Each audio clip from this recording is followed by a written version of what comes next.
क्या था कि इब्राहिम सुल्तान आज़म का जो राजा था उसके पास बहुत घनी माया थी, और जब राजा और सुख घना हो जाता है, राजा बन जाता कहना है कि है, पहले तो घनी को बद कराया करते ही है। उसने हजारों की संख्या में तो औरतें रखी हुई थी बकवाद करने के लिए, विवाह कर करके, और को बद कितनी कराया करता इससे अंदाज़ा लगाया जा सकता है। लेकिन चाह भगवान की फिर भी थी। आज थोड़ा समय थोड़ा शॉर्ट में बताऊंगा। जो दास बताना चाह रहा था कि आप तो माया मांगनाओ हो, और परमात्मा ने जिसका मोक्ष किया वो माया से अलग किया। अब एक दिन किसी संत ने उस इब्राहिम सुल्तान आज़म के साथ धोखा कर दिया, एक अंगूठी नकली दे दी, असली छुपा ली। फिर उसका पता लगा तो इब्राहिम सुल्तान आज़म को संतों से नफरत होगी, और जितने भी आसपास के साधु संत थे जेल में डलवा दिए, और चक्की पीसने का काम ड्यूटी सजा दिया करते थे, और चक्की का आटा अपने घोड़े गाड़ों को, प्रजा जनता को, और वो क्या नाम है सेना को खिलाया करते थे। जैसा भी अपने आत्मा जो भी व्यक्ति भक्त परमात्मा के लिए निकला है, वो चाहे किसी की पूजा कर रहा है, और जब वो आखिर में रोता है ना, वह आत्मा रोती है, तो आत्मा का साथी वो कबीर भगवान है। जब उसने देखा कि भगवान के लिए निकले थे ये 100-200 भक्त, और ये इसने जेल में ठोक दिया नालायक ने, और वो भी भगत परमात्मा का था, पूर्व जन्म का उसके कर्म बिगड़े थे। तो वहाँ पहुँच गए दाता। उसने क्या प्रश्न किया था, इब्राहिम सुल्तान ये प्रश्न करता था कि तूने भगवान देखा है, अल्लाह कहाँ है, कैसा है, तो मुझे दिखा, मुझे बता। और उसके प्रश्न का उत्तर नहीं देता था, उसको जेल में ठोक देता था। ऐसे 300-350 संत जेल में ठोक रखे थे। उनको छुड़वाने के लिए और उस नादान आत्मा को परमात्मा के मार्ग पर लगाने के लिए परमात्मा ने, कहते हैं 100 छल छिद्र मैं करूँ अपने जन के काज। एक रबहारी बनकर ऊँट, जैसे राजस्थान के व्यक्ति आते थे हमारे यहाँ, ऊँटों वाले काफ़ी काफिला लेकर आते थे। जब उसमें उधर वर्षा नहीं होती थी, इस साइड में आकर वो अपने पशुओं को पाल ले जाते थे, फिर वापस चले जाते थे। ऐसी उस ऊँट रबहारी वाली कारवान वाली जो है ना, वेशभूषा बना के राजा के महल पे, रेजिडेंस पे, जिस पर सोया करता था, जिसमें महल में, उसकी छत के ऊपर प्रगट हुए सतलोक से आके, और एक ऊँटा वाले जैसे राजस्थानी होते हैं, डबल धोती बांध के, जूते रोड, इतना बड़ा साफा, हाथ में लठ, तो उसकी छत पे खड़ा होकर लठ मारे, खुड़का करे खूब जोर जोर का, हर हर। अब राजा की छत पर तो चिड़िया भी नहीं बोल सकती, और उन्होंने खूब खाड़ा कर रखा। राजा एकदम उठा, नौकरों को लताड़ा के तुम क्या कर रहे हो, ऊपर कौन शोर कर रहा है। नौकर गए ऊपर, लाए पकड़ के, वो सामने खड़ा है राजस्थानी सा परमात्मा, और कहने लगे कि तू कौन है, कहाँ से आया है, ऊपर छत पर क्या कर रहा था। राजा ने पूछा।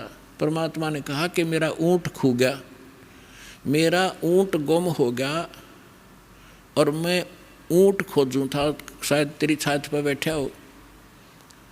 तो राजा हंसा उसकी मूर्खता पे, कहने लगा अरे मूर्ख, ऊँट कभी छत पर जा सकता है, तेरी अकल मारेगी, ऊँट मिलेगा कहीं जंगल में, खोज वहाँ जा करके। तब परमात्मा ने कहा कि जिस प्रकार ऊँट छत पर नहीं मिल सकता, क्वाइट इम्पॉसिबल, इसी प्रकार जिस प्रकार तू बकवाद कर रहा है, ऐसे अल्लाह प्राप्त नहीं हो सकता। और न्यों कह के अंतर ध्यान हो गए।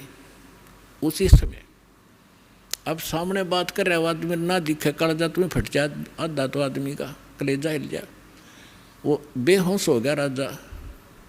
उधर से परमात्मा, वो तो राजा को लागे उपचार में करने, वहाँ पहुँच गया जहाँ वो चक्की पीस रहे थे जेल में। कौन? उसके भक्त। परमात्मा देखो पुण्यात्माओं, अब आपको ज्ञान होगा ना। पहले हमने जो सुख होता हम सोचा करते कृष्ण जी ने कर दिया, हनुमान जी ने कर दिया, करने वाले का था। कहते हैं जगत का पेखना पेख्या, धनी का नाम ना लेखा। गीता अध्याय नंबर 15 के श्लोक नंबर 16 और 17 में 3 पुरुष बताए हैं, एक सर पुरुष एक अक्षर पुरुष। लेकिन इनसे हटकर जो उत्तम पुरुष है, वो तीनों लोकों में प्रवेश करके सबका धारण पोषण करता है, यानी सबके दुख सुख वही निमेटता है। वो अव्यय ईश्वर है, वो परमात्मा परम अक्षर ब्रह्म सत्य पुरुष कबीर साहब है। तो वहाँ जा करके उन सिपाहियों से कहा कि भाई हौलदारों, मैं भी आ गया और तुम्हारे राजा ने जेल कर दी मेरी, मैं भी साधु हूँ, साधु वेशभूषा बना ली वहाँ जाके। तो सिपाही बोले ठीक है भाई, एक चक्की तू लग जा, पीछे हट बैठ। तो थोड़ी देर में क्या किया परमात्मा ने कि भाई देखो, एक काम करेंगे हम कैदी, चाहे तो हमसे चक्की पिसवा लो और चाहे इसमें कनक डलवा लो, एक काम तुम करोगे, काम करेंगे। अब सिपाहियों ने सोचा जो अच्छा क्रांतिकारी आया, इस नांदे सारे स्ट्राइक करवा दी। तुमको दुख हुआ कि इनको सीधा करेंगे। अब कहने लगे हम कणक डालेंगे चक्की में और तुम पीसो। उन्होंने सोचा पहले दिन को 2-3 घंटे में छोड़ देते थे, आज शाम तक रगड़ेंगे। अब परमात्मा वो बैठ के ठीक है भाई तुम आ जाओ, एक के खड़े हो जाओ चक्की के साथ साथ। कहने लगे हम आप डालते रहेंगे घूम फिर के, तुम शुरू करो। परमात्मा बोले खड़े हो जाओ, वे सारे खड़े हो गए और आंखें बंद कर लो। वो महात्मा खड़े हो गए, आंखें बंद कर ली। परमात्मा के हाथ में एक डंडी थी छोटी सी सोटी, उसने अपने हिस्से वाली चक्की के किले के हैंडल के ऐसे लगा दिया कि चलो स्टार्ट करो सारी। वो एक 360 चक्की बताओ अपने आप घूमने लाएगी ना, फुल स्पीड से, बिजली की भी ना चला इतनी तेज़। और परमात्मा बोले ले हौलदारों इसमें डाल लो और टर पीस लो, गेहूँ डालो और पीस लो, हम चले।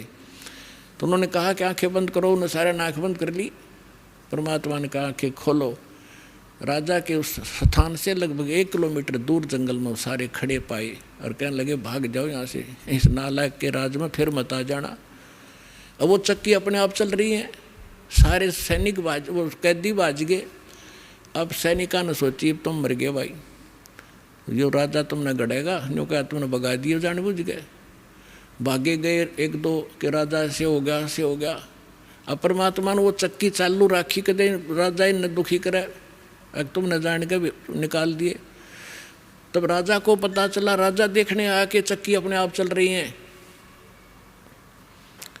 उन चक्की जब बंद हुई, जब राजा ने देख ली, इतने दयालु है ये, किसी पर दुख नहीं आने देते कि सैनिकों तंग करेगा, नालायक आदमी अपने कर्म बिगाड़ेगा।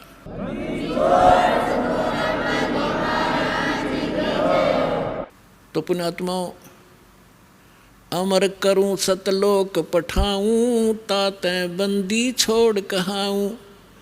ये काफ़ी लंबी कथा, समय थोड़ा रह गया, फिर बताएंगे कभी। कहने का भाव ये है कि परमात्मा ने उसको लास्ट में ऐसा विवश कर दिया कि उसने जहर दिखाई देने लगी। अब माया जिसके ऊपर बैठ के वो खुशी मना रहा था और एक दिन वो घर त्याग के चला गया। तो परमात्मा रास्ते में फिर मिले उसको कि बेटा घर त्यागना तो भगवान नहीं मिलेगा, आपने आत्मा से इस माया को त्यागना पड़ेगा, इसके विकार इसके हानि से परिचित हो जा तू और जा फिर वापस राज कर सकता, ये मंत्र दे दे।